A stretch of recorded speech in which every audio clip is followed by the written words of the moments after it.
உலகமெங்கும் பரிசுத்தவான்கள் தேவனுடைய பிள்ளைகள் ஆங்காங்கே ஆலயங்களில் கூடி கர்த்தரை ஆவியோடும் உண்மையோடும் ஆராதிக்கும் போது உங்களுக்கும் ஜீவன் சுகம் பலன் தந்து இந்த ஜீவனுள்ளோர் தேசத்தில் நிறுத்தி கர்த்தரை ஆராதிக்க கர்த்தர் தாமே உங்களை அழைத்து கொண்டு வந்திருக்கிறார். நீங்கள் ஆசீர்வதிக்கப்பட்டவர்கள். நீங்கள் நினைக்கிறதற்கும் வேண்டிக் கொள்கிறதற்கும் மிக மிக அதிகமாக கர்த்தர் உங்களை ஆசீர்வதிப்பார். ஆமென். பக்கத்தில் உள்ளவங்களை பார்த்து கரம் கொடுத்து கர்த்தர் உங்களை ஆசீர்வதிப்பார், விசேஷ நன்மையினால் நிரப்புவார்னு சொல்லுங்க. கிருபை உங்களோடு இருப்பதாக. இன்றைக்கு நம்முடைய மத்தியில் ஒரு விசேஷ விருந்தினராக எங்களுடைய உடன் ஊழியக்காரரும் கர்த்தருடைய மகிமையான ஊழியக்காரருமான எபனேசர் பால் அவர்கள் வந்திருக்கிறார்கள். மேடையில் கம்பீரமாக வீட்டிருக்கிறாங்க. கைகளை தட்டி அவர்களை வரவேற்பு. ஏறக்குறைய 40 வருடமாய் நானும் அவரும் சிறந்த நண்பர். ஆமென். ஹல்லேலூயா. எனக்கு ரொம்ப நெருங்கின நண்பர்களிலும் சிறந்த நண்பர். நம்முடைய மத்தியில் காலை 11 ஆராதனையிலும் மாலை தினத்திலும் கர்த்தருடைய செய்தியை கொடுத்து எல்லாருக்காகவும் ஜெபம் பண்ணுவார்கள். ஆகவே காலையில் 11:30 மணிக்கு இருக்கக்கூடியவங்க இருந்து ஆசீர்வாதத்தை பெறுங்க. இல்லைன்னா மாலை நேரம் கட்டுண்ட மக்கள், பிசாசின் பிடியில் வாடுகிறவர்கள், பில்லி சூன்யத்தினாலும் செய்வினையினாலும் கஷ்டப்படுகிறவர்களை அழைத்து கொண்டு வரும்படி இயேசுவின் நாமத்தில் கேட்டுக்கொள்ளுகிறேன். கர்த்தர் நிச்சயமாகவே அவர்களுக்கு சுகத்தை கொடுப்பார். ஆமென். இன்றைக்கு கர்த்தருடைய வார்த்தைக்கு நேராக திரும்புவதற்கு 91ஆம் சங்கீதத்துக்கு நேராய் திருப்பிக் கொள்ளுவோம். இந்த சங்கீதம் முழுவதும் படிக்கணும்னு ஆசை, என்றாலும் ஒரு 4 வசனங்களை நான் வாசிக்கிறேன். சங்கீதம் 91. உன்னதமானவரின் மறைவில் இருக்கிறவன் சர்வ வல்லவருடைய நிழலில் தங்குவான். நான் கர்த்தரை நோக்கி, நீரின் அடைக்கலம், என் கோட்டை, என் தேவன், நான் நம்பியிருக்கிறவர் என்று சொல்லுவேன். அவர் உன்னை வேடனுடைய கண்ணிக்கும் பாழாக்கும் கொள்ளை நோய்க்கும் தப்புவிப்பார். அவர் தமது சிறகுகளாலே உன்னை மூடுவார். அவர் சட்டைகளின் கீழே அடைக்கலம் புகுவாய். அவருடைய சத்தியம் உனக்கு பரிசையும் கேடகமும் ஆகும். வேதத்தில் உள்ள இனிமையான வல்லமையான சங்கீதங்களுக்குள்ளே 91ஆம் சங்கீதமும் ஒரு முக்கியமான சங்கீதம். மொத்தம் 150 சங்கீதங்கள் உண்டு. உங்களுக்கு பிரியமான சங்கீதம் என்ன என்று கேட்டால் அநேகர் 23ஆம் சங்கீதத்தை சொல்லுவார்கள். கர்த்தரல்லவா என்னுடைய மேய்ப்பராய் இருக்கிறார். உலகத்தில் கோடிக்கணக்கான மேய்ப்பர்கள் இருந்தாலும், கடவுள்கள் என்று சொல்லப்படுகிறவர்கள் இருந்தாலும், வானத்தையும் பூமியும் படைத்த கர்த்தரை என்னுடைய மேய்ப்பனாய் நான் கொண்டிருக்கிறபடியால் நான் ஒரு நாளும் தாழ்ச்சி அடைவதில்லை, குறைபடுவதில்லை, என் கால்கள் தள்ளாடப் போவதில்லை. சின்ன பிள்ளைகள் கூட மனப்பாடமாய் சொல்லுகிற ஒரு சங்கீதம் 23ஆம் சங்கீதம். அதற்கு அடுத்தபடியாக கர்த்தருடைய பாதுகாப்பு, கர்த்தருடைய அரவணைப்பு, கர்த்தர் எவ்வளவு சமீபமாய் இருந்து நம்மை பாதுகாக்கிறார் என்று சொல்லக்கூடிய ஒரு சங்கீதம் 91ஆம் சங்கீதம். யூத ரபிகள் சொல்லுவார்கள், உன்னுடைய விசுவாசத்தில் நீ தள்ளாடும் பொழுது ஒரு நாளைக்கு 7 முறை திரும்ப திரும்ப திரும்ப இந்த சங்கீதத்தை வாசிப்பாயானால் உன்னுடைய விசுவாசம் பலப்படும். உன்னுடைய உள்ளான மனுஷனிலே வல்லமையாய் நீ சிறந்து விளங்குவாய்.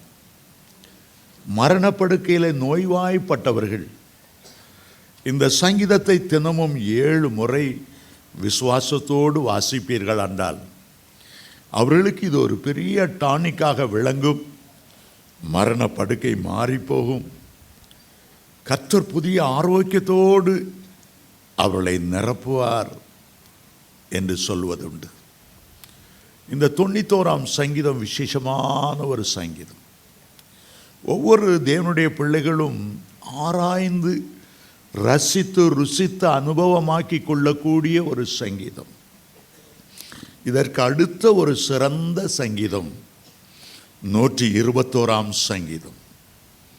அந்த சங்கீதத்தில் எனக்கு ஒத்தாசை வருகிற பர்வதங்களுக்கு நேராக என் கண்களை ஏறெடுக்கிறேன். பர்வதம் என்று சொல்லவில்லை. ஒரு மலை பெரிதாக இருந்தாலும் அதில் 3 பர்வதங்கள் போல பிதாவாகிய தேவன் ஒரு பர்வதம். அந்த பர்வதத்திலிருந்து மகிமையும் மகத்துவமும் நம்மை நோக்கி இறங்கி வருகிறது. குமாரனாகிய இயேசு ஒரு பெரிய பர்வதம். அந்த கல்வாரி பர்வதத்திலிருந்து அவருடைய விலையேறப்பெற்ற இரத்தம் நம்மை நோக்கி வழிந்து வருகிறது. ஆவியானவர் ஒரு பெரிய பர்வதம். அவரிடத்திலிருந்து ஆவின் வரங்களும் ஆவின் கனிகளும் நம்மை நோக்கி இறங்கி வருகிறது. ஆகவே 121ஆம் சங்கீதம் முழுவதும் ஒரு ஆசீர்வாதமான சங்கீதம். இந்த 91ஆம் சங்கீதத்தை இன்றைக்கு நாம் சற்றே தியானிக்க போகிறோம். இதில் 2 வார்த்தைகள் மிக ஆழமானவை, மிக அருமையானவை. முதல் பகுதியில் சொல்லுகிறார், உன்னதமானவரின் மறைவு அது என்ன? ஆங்கில வேதாமத்தில் the secret place of the most high, உன்னதமான தேவன் தம்முடைய பிள்ளைகளுக்கு என்று வைத்திருக்கிற ரகசிய மறைவிடம், சீக்ரெட் பிளேஸ். கர்த்தருக்கும் உன்னதமான தேவனுக்கு ஒரு சீக்ரெட் பிளேஸ், தன்னுடைய பிள்ளைகளோடு மாத்திரம் செலவிடக்கூடிய ஒரு மறைவு. முதலாவது உன்னதமான தேவன் என்று அழைக்கிறார். 2வதாக சர்வ வல்லவருடைய நிழல்.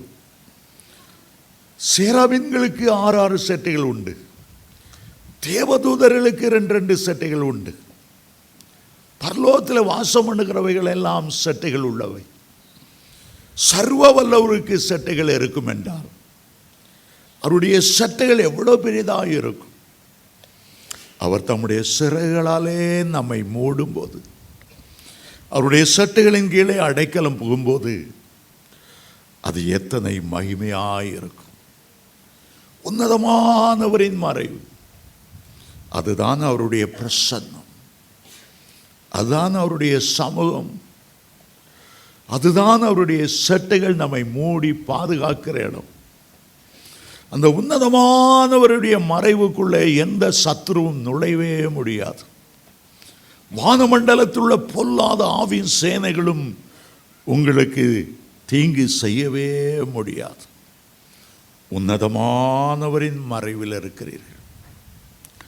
இந்த சங்கீதத்தை எழுதினது யார்? வேதத்தில் 150 சங்கீதங்கள் இருக்கிறது. தாவீது எழுதின சங்கீதங்கள் வெறும் 25 மட்டும்தான். ஆசாபின் சங்கீதங்கள் நிறைய இருக்கின்றன. கோராகின் புத்திரர் எழுதின சங்கீதங்கள் இருக்கின்றன. சாலமோன் எழுதின சங்கீதங்கள் இருக்கின்றன. பேரறியப்படாதவர்கள் எழுதின சங்கீதங்கள் உண்டு. 120ஆம் சங்கீதம் முதல் 134 வரை 15 சங்கீதங்கள் ஆரோகண சங்கீதங்கள் என்று அழைக்கப்படுகிறது. எருசலேம் தேவாலயத்தில் ஏறும்போது களைப்பு தெரியாதபடி பாடிக்கொண்டே போகிற சங்கீதங்கள். 150 தசமபாகம் போல 15 சங்கீதங்கள் இருக்கின்றன. இப்படி பல்வேறு காலத்தில் பல்வேறு மக்கள் எழுதின பாடல்களைத்தான் தாவீது தொகுத்தார். அவர் எப்போது சங்கீதத்திலும் இசைக்கருவி மீட்டுதலிலும் வல்லுநராயிருந்தார். சிறு வயதிலேயே கிண்ணறம் வாசிக்கக்கூடிய கிருபை அவருக்கு இருந்தது. அந்த நரம்புகளால் செய்யப்பட்ட கிண்ணறங்களை வாசிக்கும் போது பொல்லாத ஆவிகள் விலக ஆரம்பித்தது. தேவ பிரசன்னத்தை கொண்டு வருகிறது. தேவ பிரசன்னத்தை கொண்டு வருகிறது. வேதத்தை வாசிக்கும் போது தேவ பிரசன்னத்தை கொண்டு வருகிற இசைக்கருவிகளும் இருந்தது. சாத்தானுடைய பிரசன்னத்தை கொண்டு வருகிற இசைக்கருவிகளும் இருந்தன. தேவ பிள்ளைகள் அறிந்து கொள்ள வேண்டும். நேபுகாத்நேச்சார் பெரிய சிலையை நட்டினானாம். அவருடைய உயரம் 66 அடி முழமாயிருந்தது. 66 முழம் உயரமாக இருந்தது. அவருடைய அகலம் 6 முழம் அகலமாயிருந்தது. அதில் அவன் 6 விதமான கீரிய வாத்தியங்களை கொண்டு வந்தான். அதில் ஒரு வாத்தியத்தின் பேர் நாகஸ்வரம். நாதஸ்வரம் அல்ல, நாகஸ்வரம். பாம்புகளுக்கெல்லாம் தலைவனாய் நாகம் எண்ணப்படுகிறது. சிலர் அந்த நாகத்தையும் ராஜ கருநாகம் என்று சொல்வார்கள். பொல்லாத ஞானமுடைய, தீய ஞானமுடைய அந்த நாகப்பாம்பு, ஆதிசேஷன் பாம்பு, ஆதாம் ஏவாளை வஞ்சித்த ஒரு வல்லு சர்ப்பத்துக்கென்று அவர்கள் ஒரு நாகஸ்வரத்தை ஏற்படுத்தினார்கள். அதைத்தான் நேபுகாத்நேச்சார் அந்த சிலையினுடைய விக்கிரத்தினுடைய பிரதிஷ்டைக்காக கொண்டு வந்தார். தேவ பிள்ளைகள் சாத்தானுடைய பிரசன்னத்தை கொண்டு வருகிற இசைக்கருவிகள் என்ன? கர்த்தருக்கென்று தேவ பிரசன்னத்தை, தேவ மகிமை கொண்டு வருகிற இசைக்கருவிகள் என்ன என்பதை அறிந்து கொள்ள வேண்டும். தாவீது கிண்ணறத்தை கொண்டு வந்தபோது அதை வாசித்து ஆண்டவரை துதிக்க ஆரம்பித்த போது தேவ பிரசன்னம் இறங்கி வந்தது. ஆகவே சவுலுக்கு பிடித்திருந்த பொல்லாத ஆவி விலகி போனது.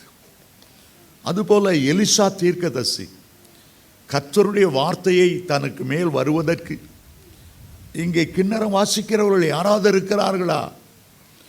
ஒரு இசை கவிஞனை எடுத்துக்கொண்டு வந்தபோது தேவ பிரசன்னம் அவன் மேல் இறங்கினது. ஆகவே கர்த்தருடைய பிரசன்னத்தை கொண்டு வருகிற இசைக்கருவிகள் என்ன? சாத்தானுடைய பிரசன்னத்தை கொண்டு வருகிற இசைக்கருவிகள் என்ன என்பதை தேவ பிள்ளைகள் அறிந்திருக்க வேண்டும். ஆகவே தாவீது ஒவ்வொரு சங்கீதங்களை ஏற்றும் போதும் கூட என்னென்ன இசைக்கருவிகளை மீட்ட வேண்டும், கர்த்தருடைய ஆலோசனையின்படி செய்ய அவர் கிருபை உள்ளவராயிருந்தார். இந்த 91ஆம் சங்கீதத்தை எழுதினது யார் என்று பார்த்தால் முன்னுரையிலே ஒரு பெயரும் கொடுக்கப்படவில்லை. ஆனால் இந்த 91ஆம் சங்கீதத்தை எழுதினது யாராய் இருக்கக்கூடும்? 90ஆம் சங்கீதத்தின் தொடர்ச்சி தான் 91ஆம் சங்கீதம். 90ஆம் சங்கீதத்தில் வாசிக்கும் போது முதல் வசனம், ஆண்டவரே தேவரே தலைமுறை தலைமுறையாய் எங்களுக்கு அடைக்கலமானவர். அதை தொடர்ந்து தான் 91ஆம் சங்கீதமும் கர்த்தருடைய அடைக்கலத்தை பற்றியே சொல்லுகிறது. 2ஆம் வசனம் பாருங்கள், நான் கர்த்தரை நோக்கி நீர் என் அடைக்கலம், என் கோட்டை, என் தேவன். ஆகவே ஆதியில எழுதும்போது 90ஆம் சங்கீதமும் 91ஆம் சங்கீதமும் இணைந்தே நீளமான சங்கீதமாக இருந்திருக்கக்கூடும். பிற்காலத்தில் வேதத்தை பகுத்து பிரிக்கும் போது இவ்வளோ நீளமான சங்கீதமாக இருக்கிறதே 2 சங்கீதங்களாக அவர்கள் பிரித்து இதை எழுதியிருக்கிறார்கள். அப்படியானால் இதை எழுதினது யார்? தேவனுடைய பரிசுத்தனாகிய, தேவனுடைய மனிதனாகிய மோசேயின் ஜெபத்தின் ஒரு பகுதி தான் 90ஆம் சங்கீதமும் 91ஆம் சங்கீதமும். இந்த 91ஆம் சங்கீதத்தில் முதலிலே ஒரு நிபந்தனை இருக்கிறது. அதற்கு கீழே கர்த்தருடைய வாக்கு தத்தங்கள் இருக்கின்றன. இந்த 91ஆம் சங்கீதத்திலே நிபந்தனை, ஒரே ஒரு நிபந்தனை, உன்னதமானவரின் மறைவில் இருக்கிறவர். பிரச்சனை நேரங்களில், போராட்ட நேரங்களில் கர்த்தர் நமக்கு ஒரு மறைவிடமாக, கர்த்தர் நமக்கு ஒரு அடைக்கல பட்டணமாக, கர்த்தர் நமக்கு ஒரு புகலிடமாக, தேவ பிரசன்னத்தை, தேவ சமூகத்தை, அவருடைய செட்டைகளை நமக்காய் வைத்திருக்கிறார். இந்த பிரச்சனைகளிலிருந்து விடுதலை பெற முடியாமல் நம்முடைய ஆத்துமா தவிக்கும் போது, அந்த உன்னதமானவருடைய மறைவுக்குள்ளே ஓடி இளைப்பாறும்போது என்னென்ன ஆசீர்வாதங்கள் நமக்கு கிடைக்கின்றன. இந்த சங்கீதம் முழுவதிலும் 23 ஆசீர்வாதங்கள் சொல்லப்பட்டு இருக்கின்றன. மிக முக்கியமான ஆசீர்வாதங்கள். ஆகவே எல்லா பரிசுத்தவான்களும் இந்த 91ஆம் சங்கீதத்தை முடிந்த வரைக்கும் ஞாபகப்படுத்தி அதை மனப்பாடம் செய்து வைத்திருந்தார்கள். 2003 சிங்கப்பூரில் ஒரு பெரிய சார்ஸ் என்ற தொற்று நோய் வந்தது. பலர் எண்ணினார்கள் இந்த நோய் பாழாக்கிற நோயாக இருக்கிறது. பகலிலும் இரவிலும் அம்புகள் போல வந்து ஆத்துமாவை தாக்குகிறது. சிங்கப்பூரில் உள்ள அவ்வளோ தேவ ஊழியக்காரர்களும் என்ன செய்தார்கள்? இந்த 91ஆம் சங்கீதத்தை ஒரு போஸ்ட் கார்டில் அடிக்கிறது போல் அடித்து எப்போதும் உங்கள் பாக்கெட்டுக்குள்ள வைங்க. நேரம் கிடைக்கும் போதெல்லாம் எடுத்து வாசிங்க. பஸ்ஸில் போகும்போது வாசிங்க. எங்கேயாவது வெயிட் பண்ணும்போது மனப்பாடம் பண்ணுங்க. கர்த்தர் எங்களுக்கு அடைக்கலமானவர் சொல்லுங்க. சிங்கப்பூருக்கு அவர் அடைக்கலமும் பலனும் ஆபத்து காலத்தில் அனுகூலமான துணையாக இருக்கணும். ஆகவே அந்த போஸ்ட் கார்டு போல 91ஆம் சங்கீதத்தை அச்சடித்து அதை எல்லா ஹேண்ட்பேக்குள்ளேயும் பாக்கெட்டுக்குள்ளும் வைத்திருந்தார்.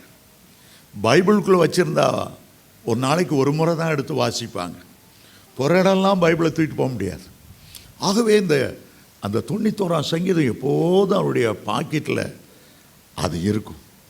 அது அவர்களுக்கு அவ்வளோ பிரயோஜனமாக இருக்கும். அருமையான தேவனுடைய பிள்ளைகளை, பல காரியங்கள் கடைசி காலத்தில் என்னென்ன நடக்கும், தேவனுடைய பிள்ளைகளுக்கு எது பாதுகாப்பாக இருக்கும். இங்கே அவர் சொல்லுகிறார், பகலில் பறக்கும் அம்புக்கும். அந்த காலத்தில் அம்புன்னா தான் தெரியும். ஆனால் இன்றைக்கு அந்த அம்பு தோற்றத்தில் நிறைய மிசைல்ஸ், நிறைய ஏவுகணைகள் 30,000 அடி உயரத்தில் பறந்து கண்டம் விட்டு கண்டம் பாயக்கூடிய அந்த அம்புகள் போன்ற ஏவுகணைகள் வர வர வர வர வர உலகத்தின் கடைசி பகுதிக்கு போய் கொண்டு இருக்கிறோம்.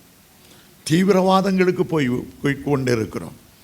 ஆகவே இந்த 91ஆம் சங்கீதம் உங்களுடைய குடும்பத்துக்கும் சரி, உங்களுடைய வீட்டுக்கும் சரி, உங்களுடைய தேசத்துக்கும் சரி ஒரு ஆசீர்வாதமாக இருக்கும். 2 நாட்களாக என்னுடைய உள்ளத்தில் இந்த 91ஆம் சங்கீதத்தை பற்றி பேசணும். தேவனுடைய பிள்ளைகளை ஒரு உயர்ந்த அடைக்கலத்தில் வைக்கணும். ஏனென்றால் அம்பு போல ஏவுகணைகள் மட்டுமல்ல, இன்றைக்கு எங்கே பார்த்தாலும் மந்திரவாதிகளும் சூனியம் செய்கிறவங்களும் அந்த அம்பு போல தீய வல்லமை ஏவுகிறார்கள். பிசாசின் வல்லமை ஏவுகிறார்கள்.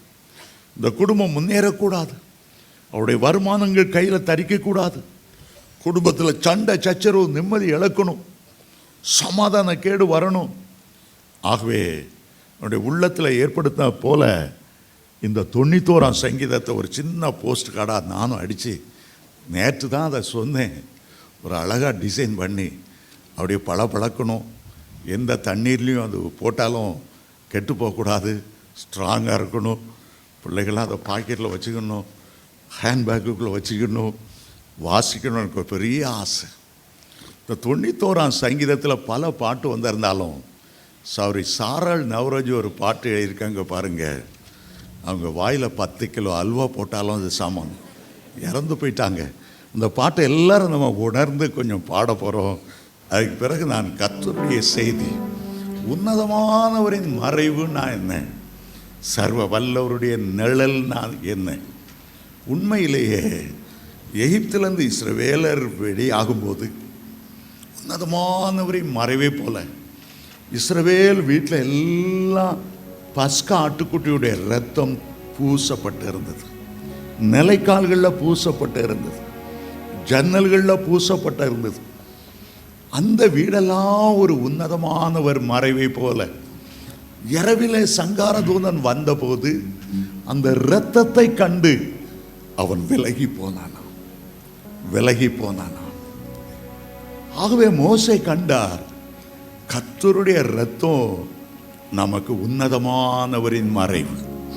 அங்கே தீங்கு வர முடியாது, சத்துரு வர முடியாது, சங்காரதூதன் வர முடியாது, பேய்சாசுகள் வர முடியாது. கோசேன் நாட்டிலே எகிப்தில் உள்ள ஒரு பகுதியாக இஸ்ரவேலர் வாழ்ந்த அந்த வீடெல்லாம் உன்னதமானவரின் மறைவிலே பாதுகாக்கப்பட்டது.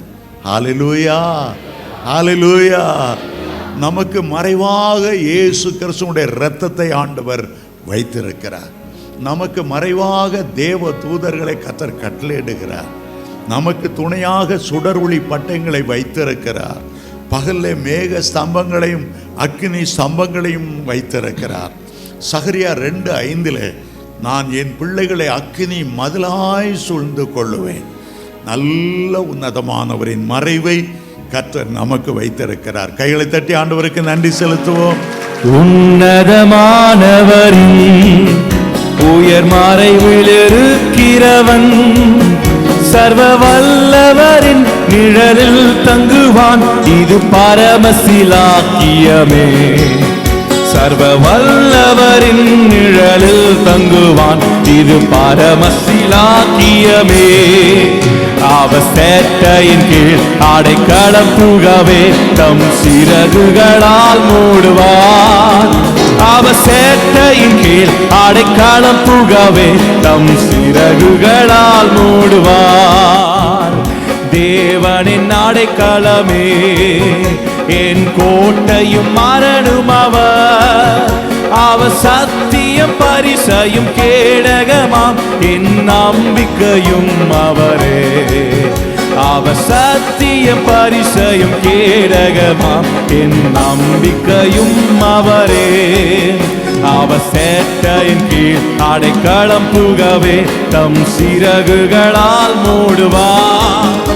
அவர் சேட்டையின் கீழ் அடைக்கலம் புகவே தம் சிறகுகளால் மூடுவார். இரவின் பயங்கரத்திற்கும் பகலில் பறக்கும் அன்புக்கும் இருளில் நடமாடும் கொள்ளை நோய்க்கும் நான் பயப்படவே மாட்டேன். இருளில் நடமாடும் கொள்ளை நோய்க்கும் நான் பயப்படவே மாட்டேன். அவர் சேட்டையின் கீழ் அடைக்கலம் புகவே தம் சிறகுகளால் மூடுவார். அவர் சேட்டையின் கீழ் அடைக்கலம் புகவே தம் சிறகுகளால் மூடுவார். 1000-10,000 பேர்கள் உன் பக்கம் விழுந்தாலும் அது ஒரு காலத்தும் உன்னை அணுகிடாதே. உன் தேவனும் தாவரமே. அது ஒரு காலத்தும் உன்னை அணுகிடாதே. உன் தேவனும் தாவரமே. அவர் சேட்டையின் கீழ் அடைக்கலம் புகவே தம் சிறகுகளால் மூடுவார். அவர் சேட்டையின் கீழ் அடைக்கலம் புகவே தம் சிறகுகளால் மூடுவார். தேவனும் அடைக்கலமே. ஒரு பொல்லாப்பு உன்னை சேருமோ? ஒரு வாதையும் உன் கூடாரத்தையே அணுகாமலை காத்திடுவார். ஒரு வாதையும் உன் கூடாரத்தையே அணுகாமலை காத்திடுவார். அவர் சேட்டையின் கீழ் அடைக்கலம் புகவே தம் சிறகுகளால் மூடுவார். அவர் சேட்டையின் கீழ் அடைக்கலம் புகவே தம் சிறகுகளால் மூடுவார். சிங்கத்தின் மேலும் நடந்து வாழு சர்ப்பத்தையும் மிதிப்பாய். அவர் நாமத்தை நீ முற்றும் நம்பியதால் உன்னை விடுவித்து காத்திடுவார். அவர் நாமத்தை நீ முற்றும் நம்பியதால் உன்னை விடுவித்து காத்திடுவார். அவர் சேட்டையின் கீழ் அடைக்கலம் புகவே. எல்லாரும் கைகளை தட்டி பாடுவோம். அவர் சேட்டையின் கீழ் அடைக்கலம் புகவே தம் சிறகுகளால் மூடுவார். உன் வழிகளில் எல்லாம் உன்னை தூதர்கள் காத்திடுவார். உன் பாதம் கல்லில் இடராதபடி தங்கள் கரங்களில் ஏந்திடுவார். உன் பாதம் கல்லில் இடராதபடி தங்கள் கரங்களில் ஏந்திடுவார். கைகளை தட்டி அவர் சேட்டையின் கீழ் அடைக்கலம் புகவே தம் சிறகுகளால் மூடுவார். அவர் சேட்டையின் கீழ் அடைக்கலம் புகவே தம் சிறகுகளால் மூடுவார். உன்னதமானவரின் உயர் மறைவில் இருக்கிறவன் சர்வ வல்லவரின் நிழலில் தங்குவான். இது பரவசிலாக்கியமே. சர்வ வல்லவரின் நிழலில் தங்குவான். இது பரமசிலாக்கியமே. அவர் சேட்டையின் கீழ் அடைக்கலம் புகவே தம் சிறகுகளால் மூடுவார். அவர் சேட்டையின் கீழ் ஆமென் மூடுவார். அவர் சேட்டையின் கீழ் அடைக்கலம் புகவே தம் சிறகுகளால் மூடுவார். அவர் சேட்டையின் கீழ் அடைக்கலம் புகவே தம் சிறகுகளால் மூடுவார். ஒரு பக்தன் மலைப்பாங்கான ஒரு தேசத்திலே மலைப்பாங்கான ஒரு பகுதியிலே சுவிசேஷ ஊழியத்தை செய்ய போனார். அது ஒரு காட்டு பகுதி. ஆகவே பக்கத்து கிராமத்துக்கு போகும்போது திடீரென்று ஒரு காட்டு பன்றி இவரை பார்த்தது. வாளை சுழற்றி கொண்டு இந்த பக்தனை துரத்த ஆரம்பித்தது. பெரிய காட்டு பன்றி, மூக்கில் இவ்வளவு கொம்பு போல, யாருனாலும் முட்டி கொன்றது போல அவ்வளோ வேகமாய் விரட்டி வந்தது. இவர் ஓடுகிற வேகத்தை பார்க்கிலும் பன்னி அதிக வேகமாக ஓடினால இவருக்கு பயம் வந்துடுச்சு. கண்டிப்பாக குத்தி கோதறி குடலெல்லாம் வெளியெடுத்து போட்டுரும். என்ன செய்வது? உன்னதமானவரே, உம்முடைய மறைவு எங்கே இருக்கிறது? அங்கே பார்த்தால் ஒரு பாறை, பிளவுண்ட ஒரு பாறை.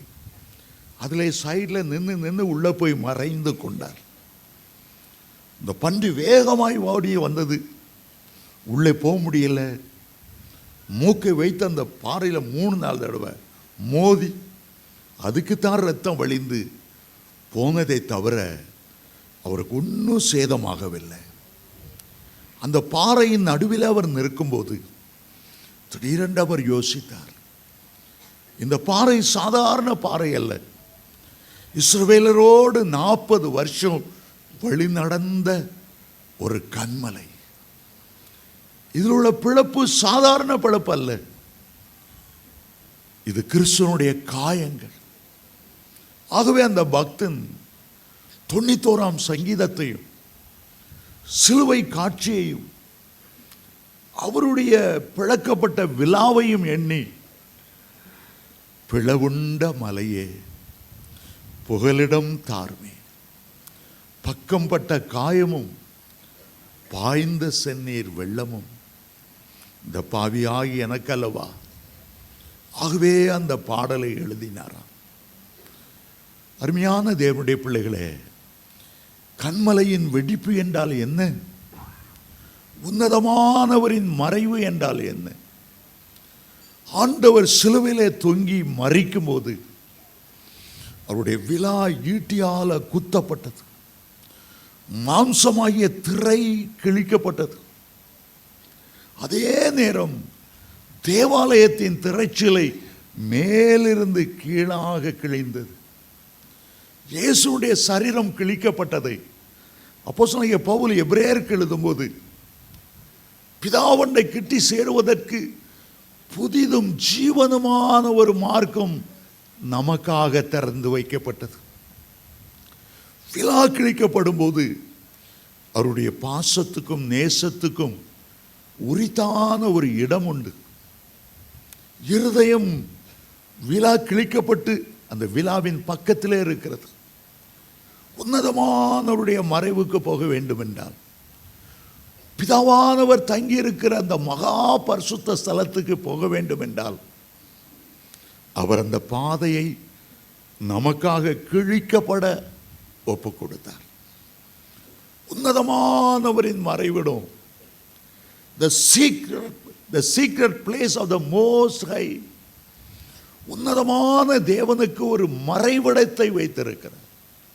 அவரோடு ஐக்கியம் கொள்ள, அவரோடு பேசி மகள, அவரோடு நம்முடைய குறைகள் எல்லாம் சொல்லி நீங்கப்படுவதற்கு ஒரு மறைவிடத்தை வைத்திருக்கிறார். பழைய ஏற்பாட்டு காலத்தில் ஆசரிப்பு கூடாரத்துக்குள் போகும்போது மகா பரிசுத்த ஸ்தலத்துக்குள் யாரும் போய்விட முடியாது.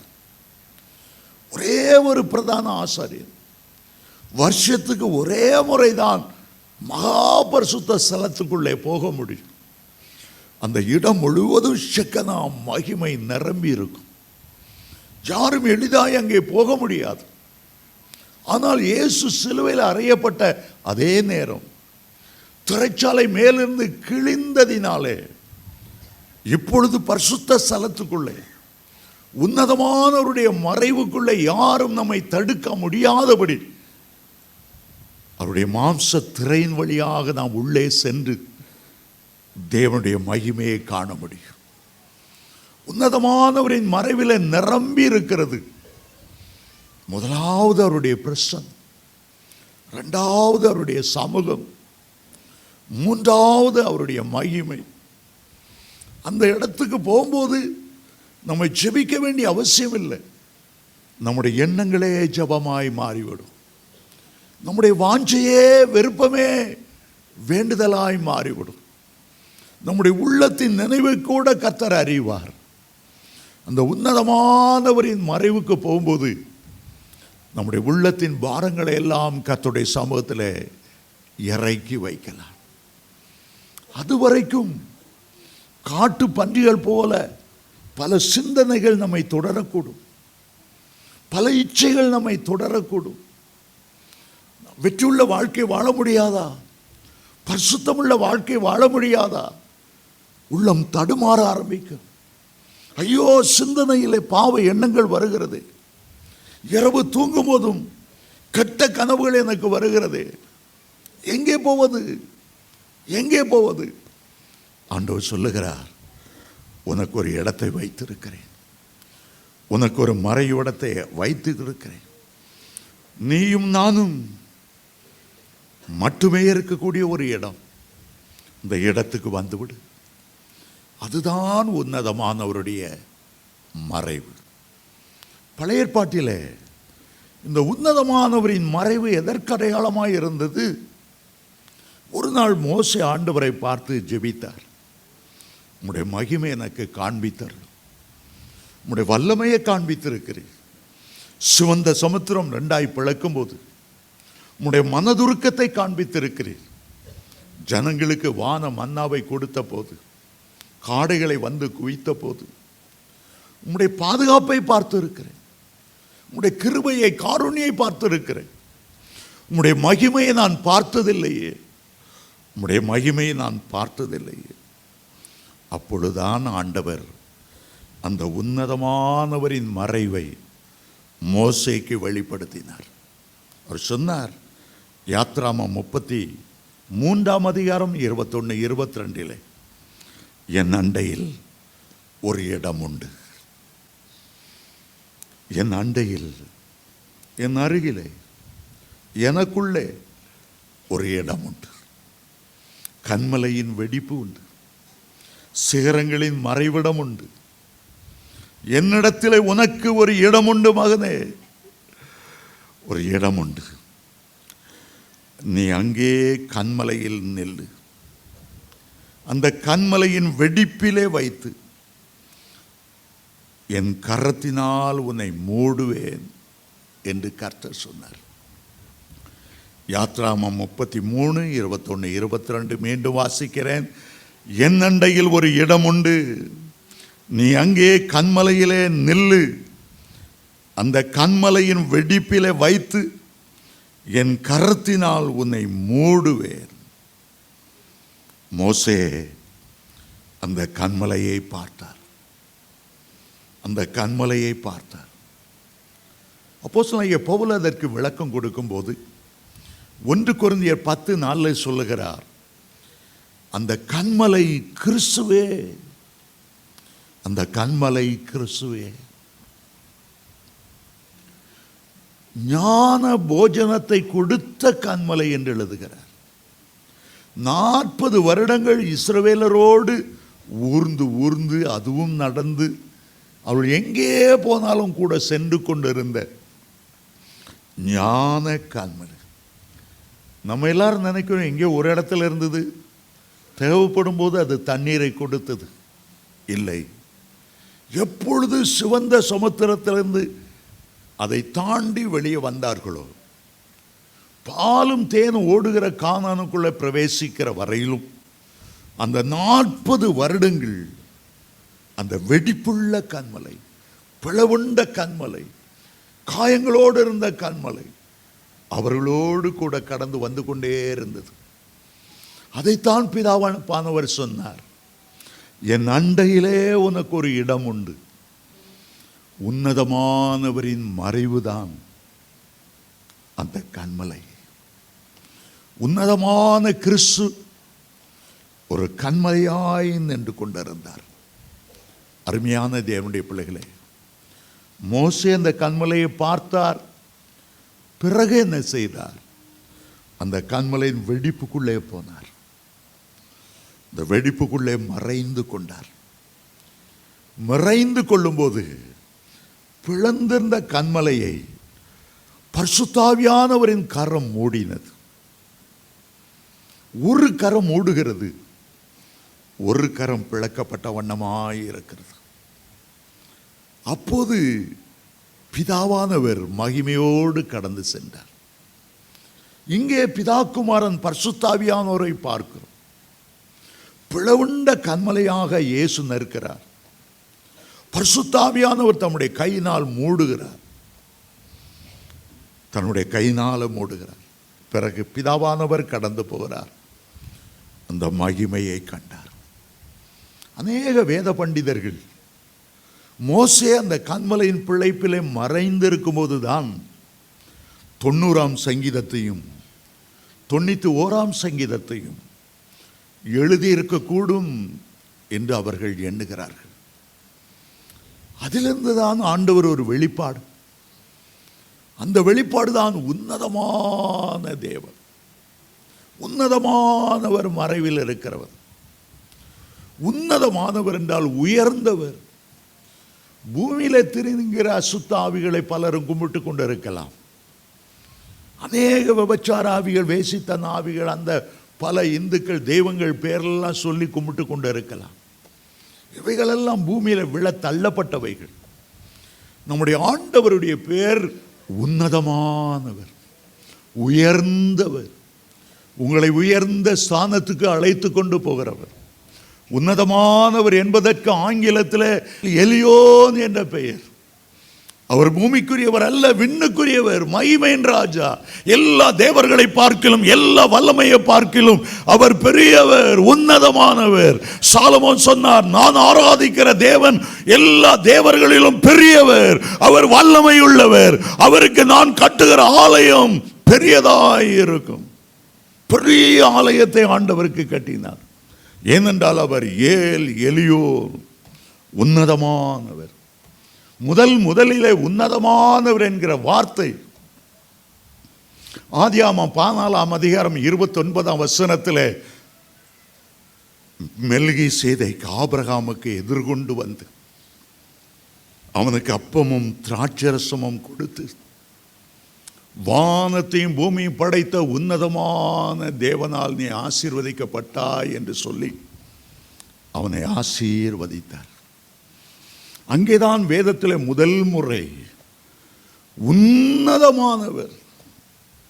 உன்னதமானவராய் இருந்தாலும் நமக்காக பிளக்கப்பட்ட கன்மலையாய் இருக்கிறவர், நமக்கு அவரிலே ஒரு இடம் கொடுக்க வேண்டும் என்பதற்காக அவர் பிளக்கப்பட்ட கன்மலையாய் மாறினார். அந்த இடம்தான் மகா பரிசுத்த ஸ்தலம்.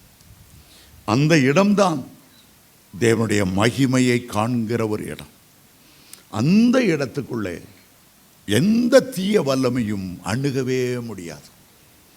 த சீக்ரெட் பிளேஸ், பிதாவாகிய தேவன் தம்முடைய பிள்ளைகளுக்கு என்று வைத்திருக்கிற ஒரு ரகசிய இடம்.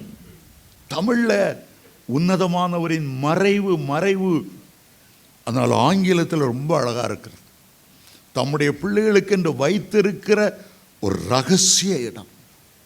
யாராலும் அங்கே புகவே முடியாது. கர்த்தர் உண்டு, நாம் உண்டு, அந்த ரகசிய இடம் உண்டு. ஒரு ராஜாவுக்கு பெரிய மந்திரிகள் இருக்கலாம், சேனாதிபதிகள் இருக்கலாம், முக்கியமானவர்கள் இருக்கலாம். அரண்மனையின் முதல் அறையில் வந்து அவர்களை விசாரிப்பான். ஆனால் அவருடைய மனைவிக்கென்று ஒரு இடம் இருக்கிறது. அந்த படுக்கை அறைக்குள்ளே எந்த மந்திரியும் எந்த சேனாதிபதியும் நுழையவே முடியாது.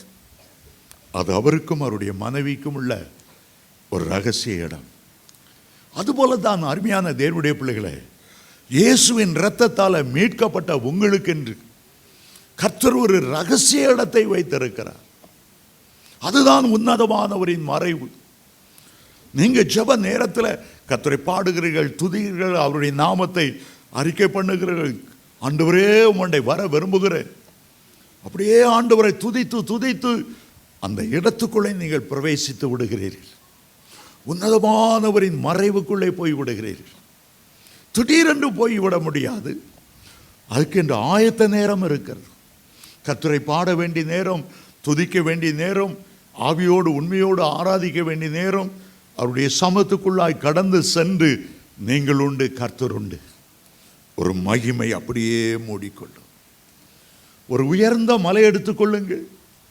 மலையின் அடிவாரத்தில் காட்டு மிருகங்கள் உலாவக்கூடும், சலசலப்புகள் உண்டாகும், பலவித சத்தங்கள் நிரம்பி இருக்கும், சலனமும் சலனமும் அங்கே இருக்கும். மேலே ஏற ஏற ஏற காட்டு மிருகங்கள் குறைந்து போகும், சத்தங்கள் குறைந்து போகும். மலை உச்சிக்கு போய்விட்டீர்கள் என்றால் அங்கே மகிமையின் மேகங்கள் வந்து இறங்கும். மகிமையான சூரியனுடைய ஒளி அங்கே வீசிக்கொண்டிருக்கும். ஒரு பூரண அமைதி. கர்த்தருடைய மகிமையோடு நீங்கள் ஒன்றரை கலந்து விடுவீர்கள். உன்னதமானவரின் மறைவுக்கு செல்வது ஆரம்பத்தில் சில கஷ்டமாக இருக்கலாம்.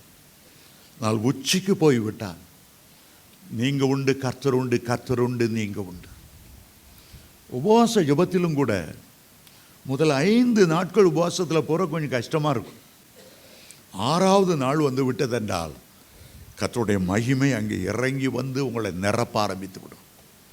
கர்த்தரை முகமுகமாய் காண்கிற அனுபவங்களை கர்த்தர் அருமையாய் தருவார். சங்கீதம் 24 வாசிக்கும் போது அந்த வசனம் இவ்விதமாய் சொல்லுகிறார், யார் கர்த்தருடைய பர்வதத்தில் ஏறுவான், யார் அவருடைய பரிசுத்த ஸ்தலத்தில் நிலை நிற்பான். ஏறுவது ஒரு அனுபவம். ஏறின பிறகு உன்னதமானவருடைய மறைவுக்குள்ளே வந்து அங்கே தங்கியிருப்பது ஒரு அனுபவம். சிலர் ஏறுகிற வழியிலேயே சோர்ந்து போகிறார்கள், முயற்சியை விட்டுவிடுகிறார்கள். உன்னதமானவருடைய மறைவு வரைக்கும் அவர்களால் ஏற முடிவதில்லை. அருமையான தேவனுடைய பிள்ளைகளே, இந்த வசனத்தை நீங்கள் கவனித்திருப்பீர்கள் என்றால் இவ்விதமாய் சொல்லுகிறது, உன்னதமானவரின் மறைவில் இருக்கிறவன் சர்வ வல்லவரின் நிழலில் தங்குவான்.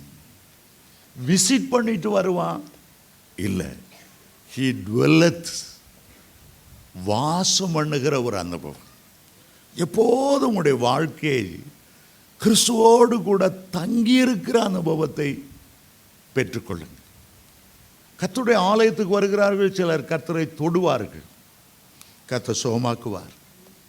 கர்த்தரை தொடுகிற அனுபவம் வேறு, கர்த்தருடைய கரம் உங்கள் மேல் அமர்ந்திருக்கிற அனுபவம் வேறு.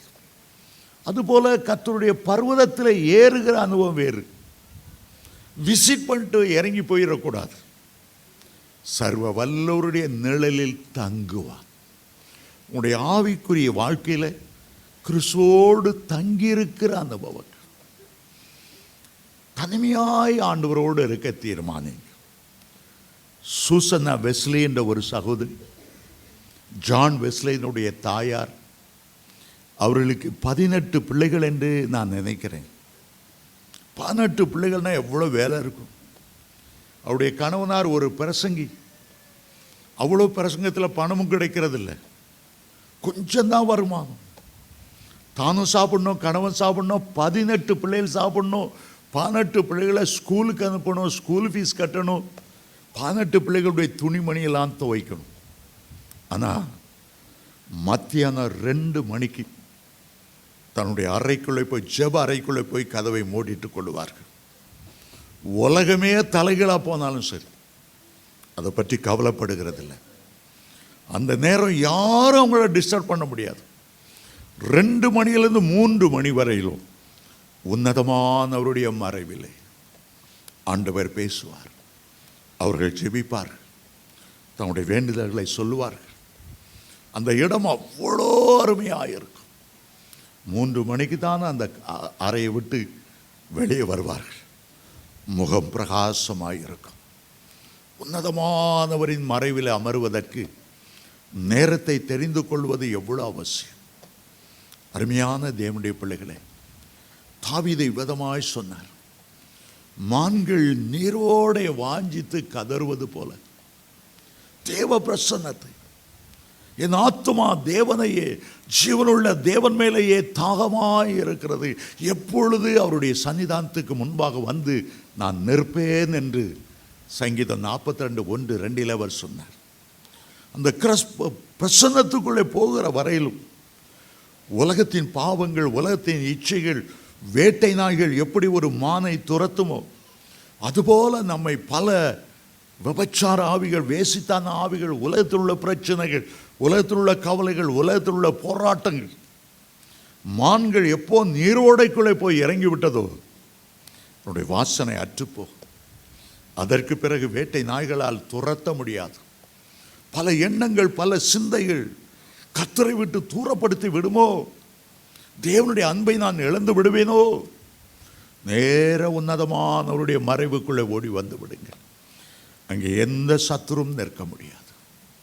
முதலாவது உன்னதமானவருடைய மறைவு என்று சொன்னார். 2வது சர்வ வல்லவருடைய நிழல் என்று சொன்னார்.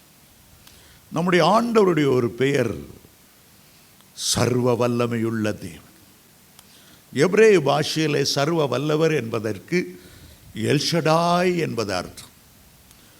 முதலில் எல்ஷடாய் என்ற வார்த்தை எங்கே வருகிறது? ஆதியாகமம் 17 1 முதல் முறை சர்வ வல்லவர் என்கிற வார்த்தை வருகிறது.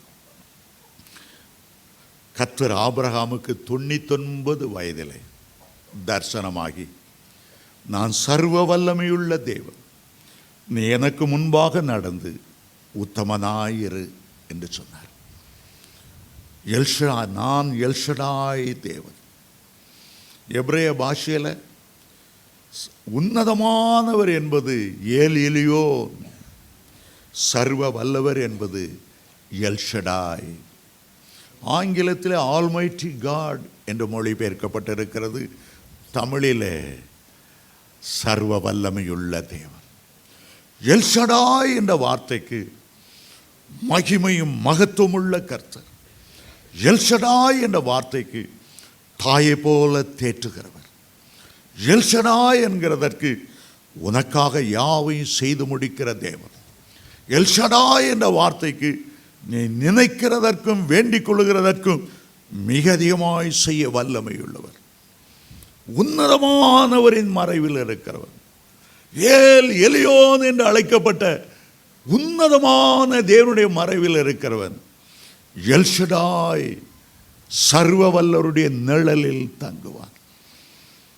ஆபிரகாமுக்கு 99 வயதிலே சரீரம் செத்து போனது. சாராளுக்கு 89 வயது. ஸ்திரீகளுக்குள்ள வழிபாடு நின்று போயிற்று. அந்த சூழ்நிலையிலும் அவர்களுக்கு ஒரு குழந்தை தருவேன் என்று ஆண்டவர் வாக்கு பண்ணினார். முடியாதவைகளை முடிய வைக்கிறவர் எல்ஷடாய் தேவர். உங்களால் முடியாது என்று நீங்கள் சொல்லலாம், டாக்டர்கள் உன்னை குணமாக்க முடியாது என்று சொல்லலாம், இனி உனக்கு ஒரு நம்பிக்கை இல்லை என்று சொல்லலாம். ஆனால் எல் ஷடாய் தேவன் சொல்லுகிறார், எனக்கு முன்பாக நடந்து நீ உத்தமனாய் இருக்கும்போது நான் உனக்காக யாவையும் செய்து முடிப்பேன். ஆமென், ஹல்லேலூயா. அவர் அன்பும் மனதுருக்கமும் இன்றைக்கு உங்கள் மேலே இறங்கி வருகிறது. அவர் தம்முடைய சிறகளாலே உங்களை மூடுவார். அவருடைய செட்டுகளின் கீழே அடைக்கலம் புகுவார். எனக்கு அடைக்கலமாயிருக்கிற உன்னதமான தேவனை உனக்கு தாபரமாய் கொண்டாய். ஆகவே பொல்லாப்பு உனக்கு நேரிடாது, வாதை உன் கூடாரத்தை அணுகாது. இன்றைக்கு இந்த ஆலயத்துக்கு நீங்கள் வந்திருந்தாலும் இது உன்னதமானவரின் மறைவாய் இருக்கிறது. கர்த்தருடைய சமூகத்துக்கு நான் ஓடி போவேன், என் பாரங்களை அங்கே இறக்கி வைப்பேன். கர்த்தர் எனக்கு மறு உத்தர அருளுவார். கர்த்தர் எனக்கு ஒரு வாக்கு தத்தத்தை கொடுப்பார். அவருடைய சமூகத்துக்கு வரும்போது இனிமேல் நான் ஒரு புதிய மனிதனாய் தலை நிமிர்ந்து வாழ்வேன். கர்த்தர் எனக்காக யாவையும் செய்து முடிப்பார். எழுந்து நிற்போம் கர்த்தருக்கு முன்பாக.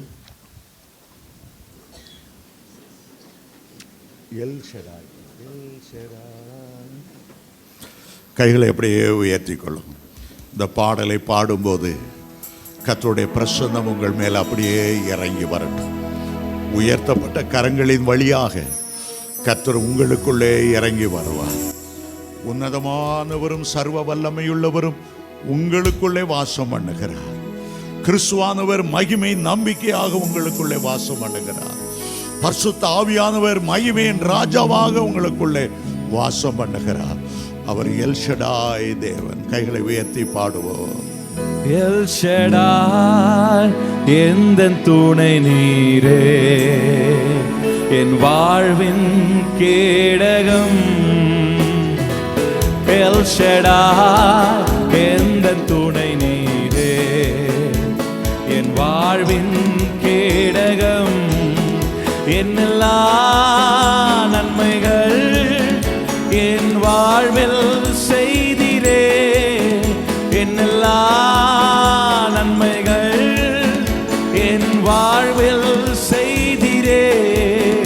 எந்தன் வாழ்வின் பலன் நீரே, எந்தன் வாழ்வின் பலன் நீரே. காலைதோறும் கிருபை பொழியும் கிருபையே ஸ்தோத்திரம். காலைதோறும் கிருபை பொழியும் கிருபையே ஸ்தோத்திரம். உந்தன் நாமம் எந்தன் இன்பம், உமது சேட்டை அடைக்கலம். உந்தன் நாமம் எந்தன் இன்பம், உமது சேட்டை அடைக்கலம். எல் ஷடாய் எந்தன் துணை நீரே, என் வாழ்வின் கேடகம். கைகளை தட்டி பாடுவோமா? அவரே நம் துணையாயிருக்கிறார். என் வாழ்வின் கேடகம். என்னெல்லா நன்மைகள் என் வாழ்வில் செய்திரே, என்னெல்லா ஆமென் செய்திரே. எந்தன் வாழ்வின் பலன் நீரே, எந்தன் வாழ்வின் பலன் நீரே. இம்மட்டும் என்னை காத்து நடத்தின எபனேசர் ஸ்தோத்திரம். இம்மட்டும் என்னை காத்து நடத்தின எபனேசர் ஸ்தோத்திரம். எந்த நாளும் கூட இருக்கும் இம்மானுவேலே ஸ்தோத்திரம். எந்த நாளும் கூட இருக்கும் இம்மானுவேலே ஸ்தோத்திரம். எல் ஷடாய் எந்த துணை நீரே, என் வாழ்வின் கேடகம். எல் ஷடாய் எந்த துணை நீரே, என் வாழ்வின் கேடகம். ஏகோவாயிரே, ஏகோவாயிரே எந்த தேவைகள் பார்த்து கொள்வீரே. ஏகோவாயிரே எந்த தேவைகள் பார்த்து கொள்வீரே. எந்த வாழ்வில் சமாதானமே ஏகோவா ஷாலோம் ஸ்தோத்திரம். எந்த வாழ்வில் சமாதானமே. யெகோவா ஷாலோம் ஸ்தோத்திரம். எல் ஷடாய், எல் ஷடாய், எந்த துணை நீரே. கர்த்தருடைய வல்லமை இறங்கி வரட்டும். ஒவ்வொரு கர்த்தருடைய மகா வல்லமை, சர்வ வல்லமையுடைய வல்லமை, தேவனுடைய கிருபை தேவ பிள்ளைகளை நிரம்பி வழியே செய்வதாக. இயேசுவின் நாமத்திலே வானங்கள் திறக்கப்படுவதாக, பரலோகம் திறக்கப்படுவதாக. ஒவ்வொருவரை ஆசீர்வதிப்பீராக.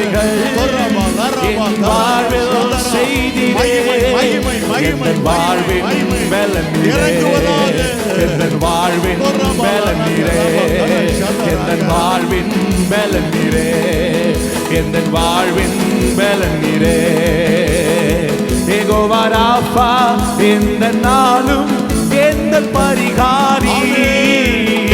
யெகோவா ராஃபா இந்த நாளும் எந்த பரிகாரி. எந்த நாளும் வெற்றி தருவீர். யெகோவா நிசியே சொல்லுவோம், வெற்றி கொடுக்கிறவரே. யெகோவா நிசியே ஸ்தோத்திரம். எல் ஷடாய், எந்த துணை நீரே. என் வாழ்வின் கேடகம்.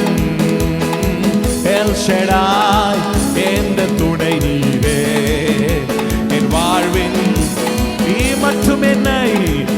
மட்டும் என்னை காத்து நடத்தின எபனேசரே ஸ்தோத்திரம். கைகளை தட்டி சொல்லுவோமா, மட்டுமாய் நம்மை பாதுகாத்தவரே. எந்த நாளும் கூட இருக்கும் இம்மானுவேலே. ஆமென். எங்களோடு கூட இருக்கிறவரே. எந்த நாளும் கூட இருக்கும் இம்மானுவேலே ஸ்தோத்திரம். எந்த நாளும் கூட இருக்கும் இம்மானுவேலே ஸ்தோத்திரம். எல் ஷடாய், எந்த துணை நீரே. என் வாழ்வின் கேடகம். எல் ஷடாய். சதத உயர்த்தி சொல்லுவோம், எல் ஷடாய், எல் ஷடாய். சர்வ வல்லமை உள்ளவர் நமக்கு துணையாயிருக்கிறார். சொல்லுவோம், எல் ஷடாய், எந்த துணை நீரே. என் வாழ்வின் கேடகம். என்னெல்லா நன்மைகள் என் வாழ்வில். Praise, praise, என்னெல்லாம். ஓலா கபரா ஷதரா. என்னெல்லாம். Glory, glory, glory. பிரமாக்கிமை.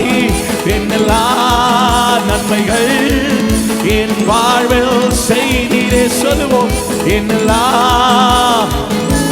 என்னெல்லாத நன்மைகளை செய்தீர் அல்லவா. என்னெல்லாம் நன்மைகள் என் வாழ்வில் செய்தீரே. சொல்லுவோம், என் வாழ்வின் பலன் நீரே.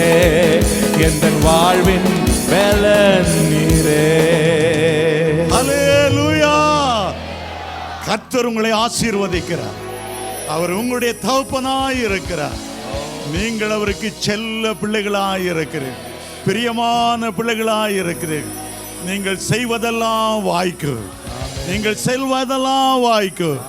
கர்த்தர் உங்களுடைய போக்கையும் வரத்தையும் ஆசீர்வதிப்பார். நீ போகையிலும் ஆசீர்வதிக்கப்பட்டு இருப்பார். நீ வருகையிலும் ஆசீர்வதிக்கப்பட்டு இருப்பார். கர்த்தருடைய கரம் உங்கள் மேல் இருக்கிறது. நீங்கள் வெற்றி மேல் வெற்றி சிறப்பீர்கள். நீங்கள் தோல்வி அடைவதில்லை. தலை குனிந்து நிற்பதில்லை. உங்களுடைய பாத்திரம் நிரம்பி நிரம்பி நிரம்பி வழிந்து கொண்டே இருக்கும். சந்தோஷமும் சமாதானமும் நிரம்பி வழிந்து கொண்டே இருக்கும். நீங்கள் ஆசீர்வதிக்கப்பட்டவர். ஆமென். உட்காருவோம்.